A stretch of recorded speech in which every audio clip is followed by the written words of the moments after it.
thought it was Jimmy John's. Yeah, it's like a real place.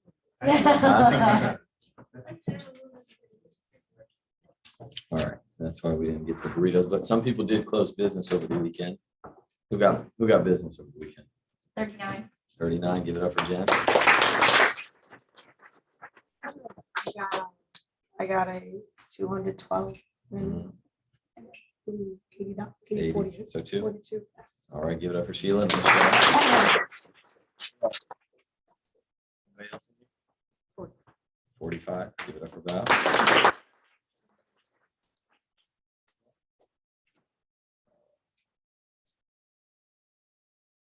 All right, so nice job, Samir. Just before I get into my training, kind of recap some of the things that he said that just made me think a little bit. Sometimes I heard this somewhere, I forgot. Sometimes in order for your dreams to live, other people's dreams for you have to die. Right? Like my parents had dreams for me too, right? Like, a lot of brown kids, the dream is what? Be a doctor, right? Or a lawyer. I mean, if you're a failure, you become a lawyer. But if you're like real, you're a doctor. Right? So my dad's a PhD. And, he didn't understand the rules of this country. And he always tell me this, my dad's money motivated. He's not like, he does really well financially, but he's not like, you could never tell. We never had a new car. He always had old cars. My dad saves all his money. Even now to this day, he'll never spend money, ever, my mom will do it a little bit, not really, but like if I do something, like I remember because I lived at home for a long time. I lived at home till I got married, till I was, 28 years old. And, by the time I was 25, 26, I was making over 200,000 a year. So I didn't need to live at home, but I was saving, $15,000, $20,000 a month. And my parents are too prideful to ever take money from me. So if I ever try to give them money, they'd never take it. But you could do certain things like we hire, once in a while I get somebody to clean the house. Because my mom, she shouldn't be cleaning toilets, right? And you don't need to do that. What do you think? We don't need that kind of stuff, blah, blah, blah. I'm like, okay, that's cool. And then, my mom would be like, hey, we're having a party. I'm like, okay, cool. And I'm like, what day is it? Do I need to be there? She's like, no, you don't. Why are you telling me?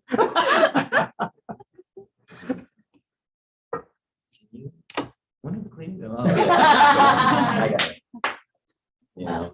Or my dad, he'll never take money from me, but then he's watering the yard out in the heat, and the grass is dying, and when you become older like me, your grass is really important. How green you are, how green your grass is. It's like a neighbor, it's a competition. Oh my God. Did you see them over there? Look at their shrubbery. It's like a mark of being poor if you have a bad grass. It's a weird thing, trust me. Anybody knows what I'm talking about. Right? You literally at the bus stop are bullying people that have terrible grass. Oh my God. Can we get the HOA to do something about these people? They're bringing our property value down. And so I got my dad a sprinkler system, right? It's a couple $1,000s. He'll never take money, but you like to do things for people, right? Yeah. So they had dreams for me, right? Wanted me to be a doctor.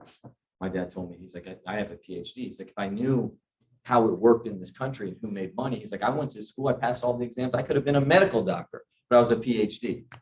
I don't think he has any regrets for his career, but it's just something, a different perspective. And so my parents wanted me to be a doctor, and Samir's right, to some of it, probably tells in about high school, I was an incredible student, very, very smart. And my sister had the same dream for them, right? But in order for my dream to live, which was to have a business and passive income, and freedom, and all the things that a lot of you guys want, their dream had to die for me. And and here's the funny thing, right? I have a lot of doctors in my family, a lot. On my wife's side, they're all doctors and lawyers. And almost every one of them has been laid off. And I make more money than all of them. And I have more money than all of them. And I don't say that because it's just funny, right? Like, what if I would have listened to my parents, who I love, and I listen to my parents even to this day, right? My parents still parent me. I still listen to them all the time. But in order for my dream to live, their dream for me had to die. Now he talks about recruiting, and I thought that was a really good thing. And I'll share one thing from you. You guys have probably heard me say this before. So when we started, right, Dante remembers, we didn't even have an office. We did not even have an office. So I lived at home, and I live in a basement. And, like to this day, like my mom, I'm trying to encourage her to get her house renovated. And her cabinets are from when the house was built, 1987. She has not updated the house. The basement, okay, no updated lighting, all the bulbs are out. It's a horror movie down there. Like, there's a body down there. I don't know who it is. In some sort of crevice, there's decomposition going on. Cobwebs, so I'm sitting there. This is where I used to work. And then my mom, she ran a home daycare, right? And, this is, and I'm saying like, not like 2 or 3 kids, like 10, 12 kids, diapers, kids, toddlers running around, a smell, right? My parents are ethnic, right? We cook very ethnic. You can smell it down the street when we're cooking food. They know, oh, he's got food. It's time. Combine that with child poop. And I have people coming in to meet me. There's no basement entrance. So they got to go through the front door. You got these, white professionals coming in, meeting me, knock on the door. My mom comes, hairnet, everything. What do you want? Oh, you're here for him. Come down to the basement. And he's just like, where am I? Come down here. Come to the basement. Give us where I am. I'm going to be a business owner. I'm going to be huge. This is what we're doing. Do you want part? And I signed up so many people from a basement. Then we worked out of a cafeteria. Some of you guys were recruited in that cafeteria. We didn't have an office where we could individually, we didn't have a shut door office or a booth with nice chairs. We sat in a cafeteria, and people would come in, eat, TV's really loud, and we're talking to them, and we recruited everybody. Then finally, we started to make it. We made it. And the money that I made, I invested in my business. So we got all this nice furniture. We put all our plaques on the wall. Our office was basically a shrine to ourselves. It was the greatest thing in the world. Pictures, #1, worship me, all these things. We come in, we couldn't sign up anybody. Because they don't say yes to that. Always remember that. They don't say yes to it. The fundamental of recruiting is not where you are. It's recruiting people away from where they are. If they love their job, they love their paycheck, they love their boss, they love being told what to do, they're not going to be a great recruit. Yeah, those things could further prove, okay, well, I think he's successful because he has a nice car, this and that, but I don't think that. I really don't. I don't think that recruits people. I think they got to have something in them that they hate their job, all those things. So, yeah, I thought that was cool. All right, so let's talk about some of the stuff in the presentation that I've been working on.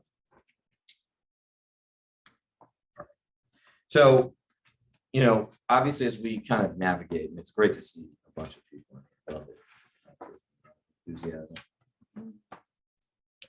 And the ship is moving. But so to kind of, I always try to give some context on our whole presentation and stuff. And, we're kind of in a weird time. We're moving back to doing stuff, but in person. And I think that for most of you, you should do both. If you can get to appointments in person, you should do it, because there's a different skill set you learn when you are meeting with people face to face and they're there, right? It's a different set of people skills, body language. Zoom is still really good, and I think obviously if you have people from the West Coast or out of the area, Zoom's incredible. And some people don't want to meet with you. Totally get it. They prefer to meet on Zoom. It's less threatening. They don't feel as challenged. And they're more willing to meet with you on Zoom as an in-person appointment. But I think you should learn both. Yeah, I think you should learn both. I think that you should do some meetings on Zoom, some in person. So what I've kind of learned in our appointments, and I say this just to kind of like say, give you some context. Many of you learned in person, right? And and some of us learned, we didn't even really use the laptops that much, right? When I learned, how to do a presentation, I had a flip chart, I had a brochure, I had all those things. And our presentations were an hour and a half to maybe 2 hours. Okay. So, no.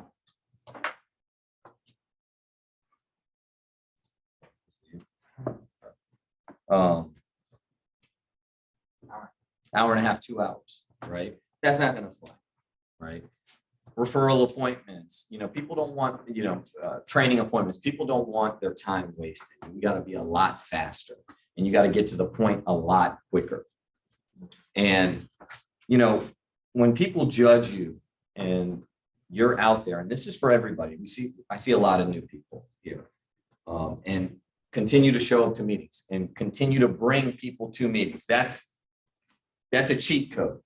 Okay, show up and bring people. If you can do that, man, you can explode here. You have a business in no time. Every single week, if you're focused on inviting new people, getting people here, showing up, having a good attitude, keep showing up and bringing people. That's it.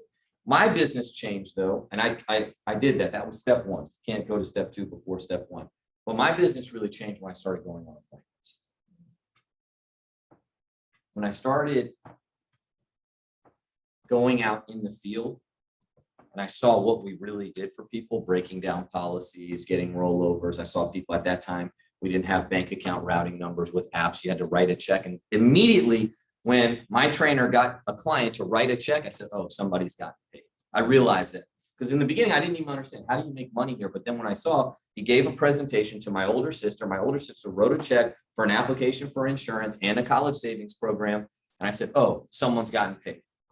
That's business. Capitalism has just occurred. Someone wrote a check. And the more I saw it over and over and over again, my confidence just went through the roof. Then I had to go out on my own. And my trainer wasn't with me. And I had to learn the presentation. And I went through it. And I practiced as much as I could, but I still fumbled and was flailing and, did terrible in the beginning. But I got through the presentation. And after a while, I got a check from a client. I said, man, this is great. And then I'd spend some time with the trainee afterwards and talk to them and say, hey, man, what did you learn? What about this? Ask the questions. And then they would go out and then Samir would go out, Dante would go out, and they go out and close business. And I got an override check and said, oh, man, now I just need to go and build a bigger team. But fundamentally, how good I was at that presentation at the kitchen table, now it's qualified meeting, that determines the master copy. And you got to get great. You got to want to get great with the client. And I mean like a master, right? You see, obviously we showed Sheila's income, Samir's income. You guys can tell Samir does a lot of product training. All of us, we had 10, 15 people. I wouldn't say as good as that, but really good with the clients. Incredible. And so when people judge you, when you go in, right? I'm just going to talk about some people skills and some mentality here. What are they looking for? Okay. These are some things that they look for, right? People judge, and now they judge even quicker with Zoom and how quickly we are, right? Number one, they're looking how sharp you are.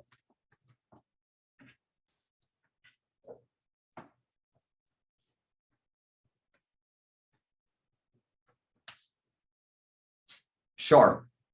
Are you on the ball? Are you late? Are you on time?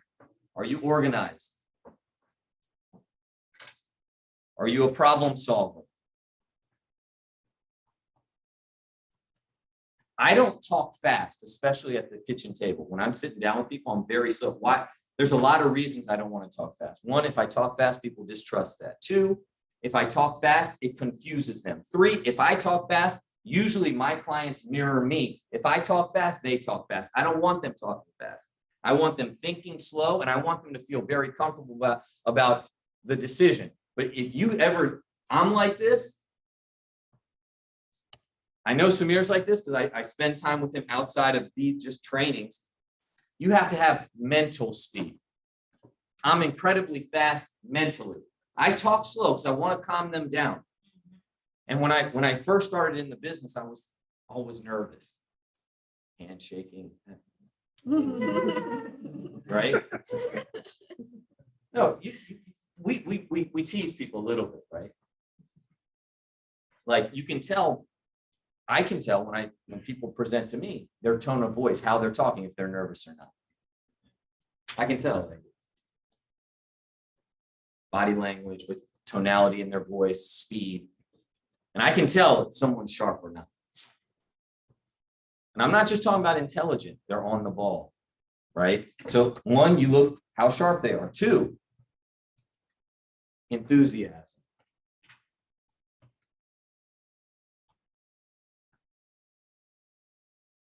You know, it's funny, I met somebody a long time ago, the person that actually introduced me to Jen, right? And he was at the big event, he came to watch Jen get promoted. His name's Dustin. How enthusiastic of a guy is that? I mean,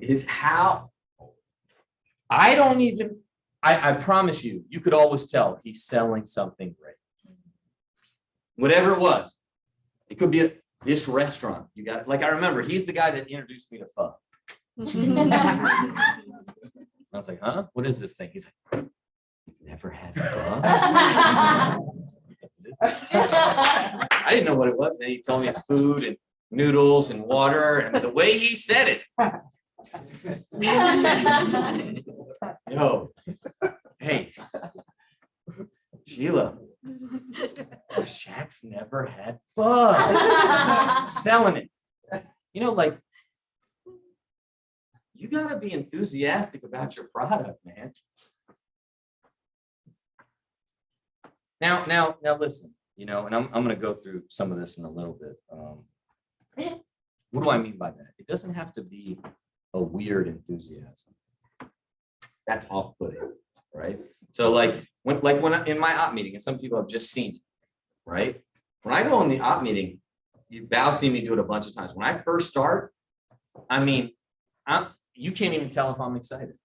I just get up there, I start talking for a minute. I'm very monotone, very quiet, but I call it a simmering enthusiasm. It's starting to get hot because it's gonna get hot.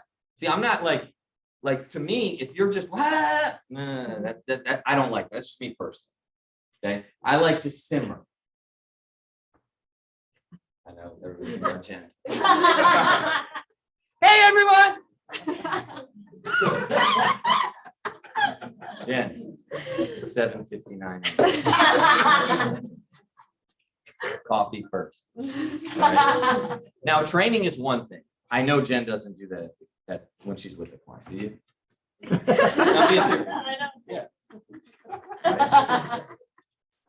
And if she does, then you should copy her. She did 13,000 last month, but I know she doesn't do that. And I'm not talking about in the group, right? Obviously, when I do my op meeting, that's a sales presentation. That's a group sell.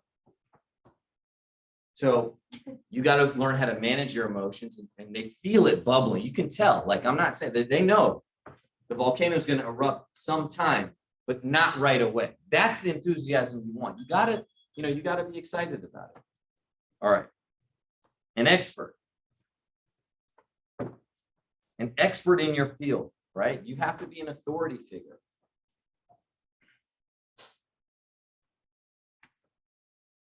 People respect people that have a track record. You give people a different perspective, you know, and obviously, you know, like I'm talking about, you know, I'm when I make some of these notes, I think about like when Samir comes up and he talks about investing or clients or insurance, you know, right? Obviously, he has a good perspective, right? It's not just, you know, hey, how to look at it, how to view it, understanding of the market, all the markets, the job market, the insurance market, obviously the investing in the stock market, the industry, trends in the industry, all the products, you got to know them. and the competition, what they're offering. These are things you can master, and you should, because if you master these things, forget how well you'll do in business. In your own personal life, you'll get good. Right? I mean this. I love that I'm in the financial services business, a great business, a lot of money. But you know what I love, man, was when people come and ask me, like my friends and family, just come, my dad will say, hey, you know what, talk to my son, he can help you. Forget the client. They just want some advice. I like that I'm an authority figure in a major area that people need help in. So when they come to me, I'm a trusted person in the community when it comes to money and personal finance.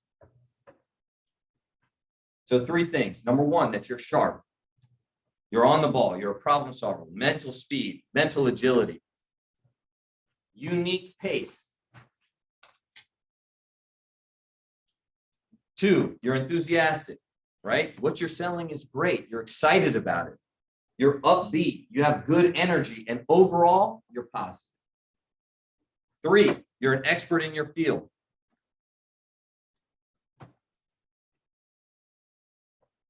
Here's some other tips. Get to the point quickly. This is what I realized, right? I usually like to lollygag a little bit on my appointments. I'll be honest with you. When I go and I sit there and I drive, you know, man, I'm here.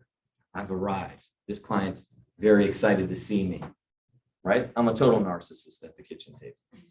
Total. Right? I'm here. The NSD. Let me survey the scene. You sit here, you sit there, you there. You know, they don't, those things are done. I'm just telling you. I'm being honest. Like, you got to go in, you got to go right to the point. They're busy. I do the appointment, man. You know, I used to say, like, hey, you know, can we turn the TV off? Can we put the kids right now? I'm doing the appointment. The client's like this. Right? Am I lying? Yeah. How did your parents raise you? How are you raising your kids? These are adults. Yeah. Doing an appointment like this.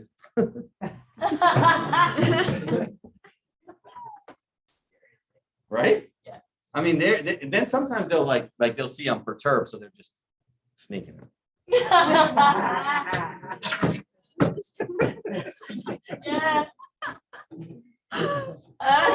Like, is it important? What are they texting you?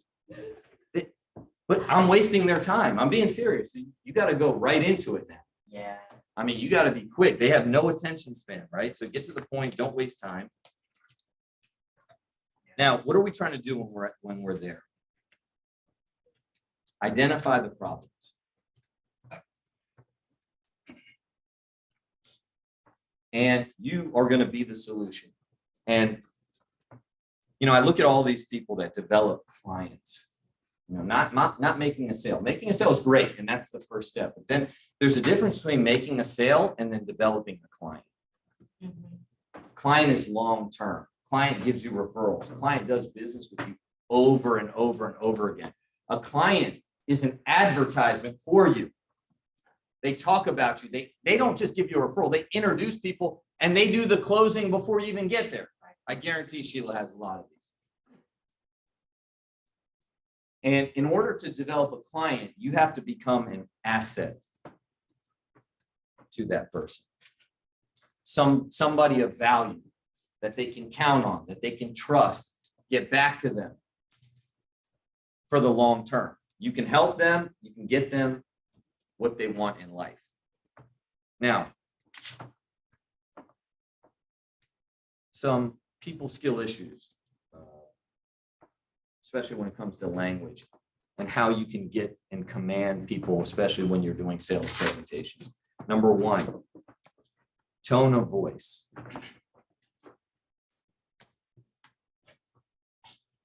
Tone of voice, right? Like I have kids.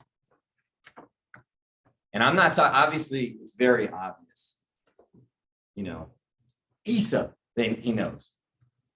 Isa, right? Just how I say his name, he knows if he's in trouble.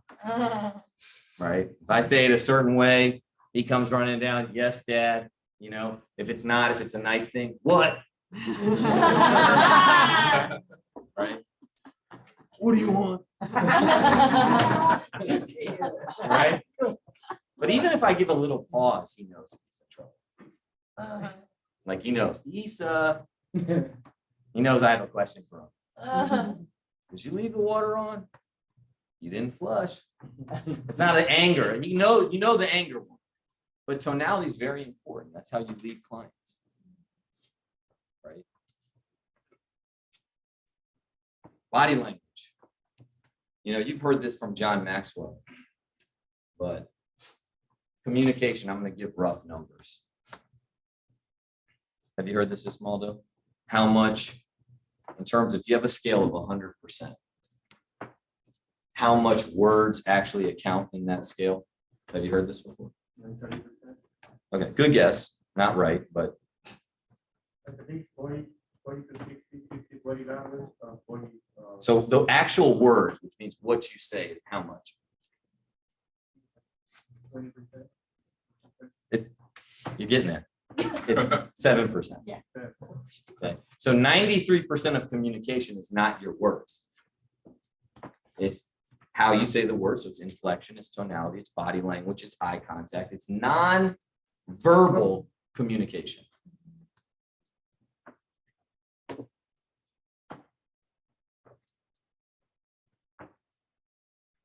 So just call it another 45% is body language, and another 45% is inflection and tonality. Right? You know, like there's all these things on social media, like how do you say this without saying it? Right? Yeah. Like how do you say, listen up, I'm an expert, without saying, listen up, I'm an expert? You might change the tone of your voice. You might get a little bit more serious in what you say. Yeah, you know, this part, you really want to pay attention. You see what I just did? Look at even the room, the mood just got. See, I didn't even say anything different. I said it to a client. Like, hold up, okay, we're joking, laughing now, we'll get serious. Because if you die, you need this protection. I don't say it, but we're getting to a serious point. All the jokes, ah, ha, ha, awesome name. We have the same name. It's the same school, this and that. Hey, this is really important. Let's get down to business. Right. I want to make sure you feel really good about this. We're going to find something that fits within your budget. But, Val, listen. You got to make sure you can continue this payment. I'm already an authority figure. She already knows. Wow. You can tell, right? Not because I've changed. That's the unique pace. You're not always the same all the time. When it's time to get serious, it's time to get serious. When we're going to pull out, talk about money, or I get an important commitment, things change in my presentation. I joke, I say things, I have fun, but then when it's time to get serious, I can't say, hey, I'm an expert. Hey, you need to listen to me. Hey, pay attention. Sometimes you can say pay attention, but it's tonality, it's eye contact, it's body language. It's making sure they're really prepared at this moment when I'm going to ask this question. How should you address clients? It's really important. We used to always talk about this. What should we not address? What subjects? Huh? Politics and religion. Okay. Sometimes, you know, clients try to engage you. Okay. I try not to get into it too much. I like to be well versed. If somebody asks me something, I'll try to answer, give a vanilla, but I've lost way more sales when engaging people about politics and religion than I've ever won. That's just me personally. Also, how formal do we want to address our clients?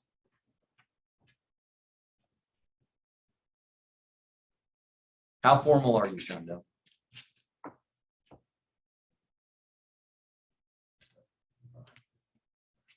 Small, don't tell me. How formal are you? I tend to be very respectable. Huh? I always tend to be very respectable. I always.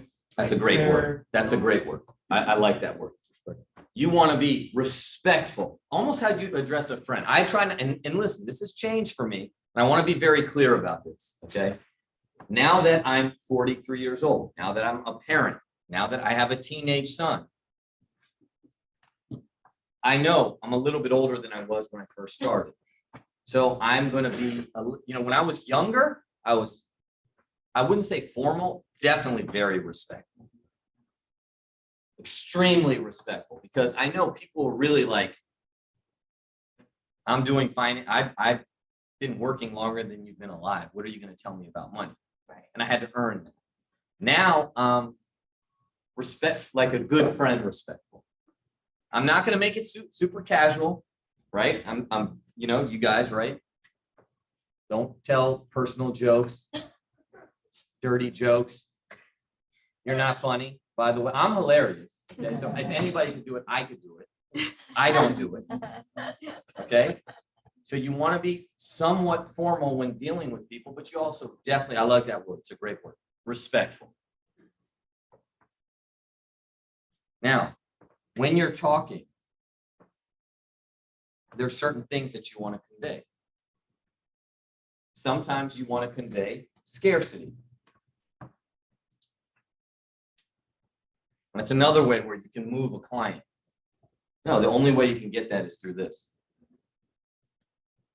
Exclusive. We're exclusive. Right? I want you guys to understand that, just in general, how powerful our company is. I follow a lot, like, I have a burner social media account. Okay. And I follow a lot of, because like I said, I don't want people messaging, not that I have any followers, but one day I will. Okay. You don't need to laugh at that. That's why I was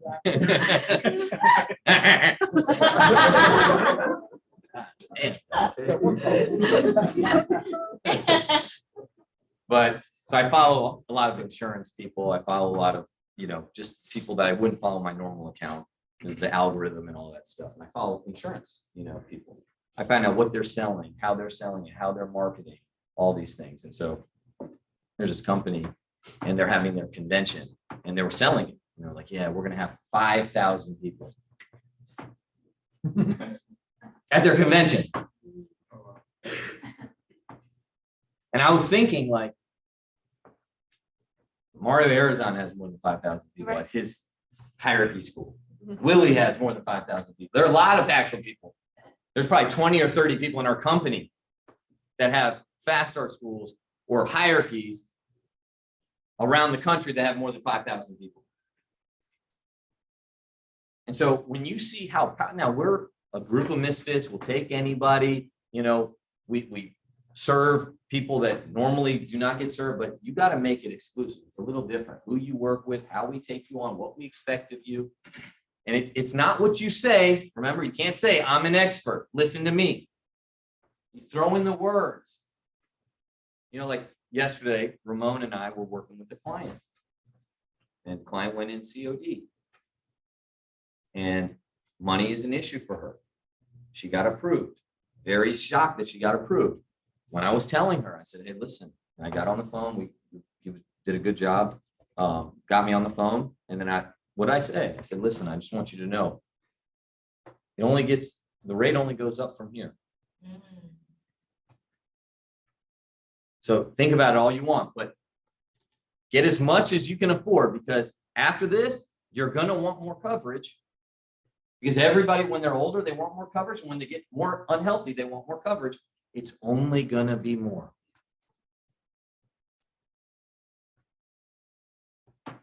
Right? What am I saying? I'm throwing some exclusivity in there. Take it now.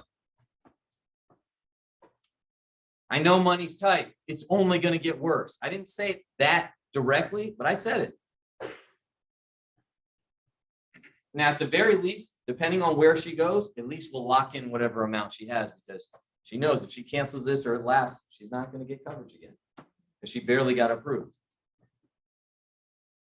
Certainty.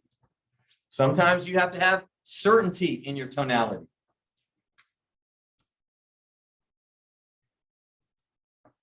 certain things you say, I'm not that sure. But then sometimes you say some things emphatically. Some things you're gonna have intrigue or mystery. That keeps people curious, right? Sometimes some of you guys do that. You do a really good job with prospecting with that. Yeah, hey, we'll see what we can do. I'm gonna talk to my vice president. We'll see if I can put you in or whatever it is.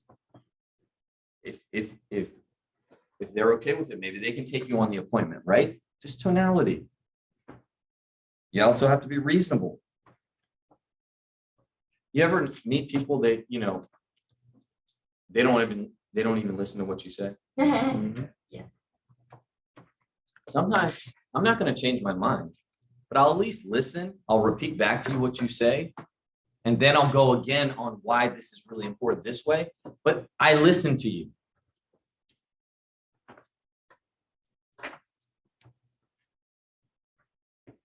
All right, we're going home. Stay around for food. All right, 2,000 production by Saturday. Okay. So pass your test, She was at 11,000. Yeah. personal or team. Yeah. Well, what? I don't know. No, my personal, it's 10. 10,000 personal. My I know. team's- She's going for it. I know. Going for the record. I will go, Break it, Yeah, I'll break it. break it. break it. We're rooting for you. Thank you. All My birthday right. month. So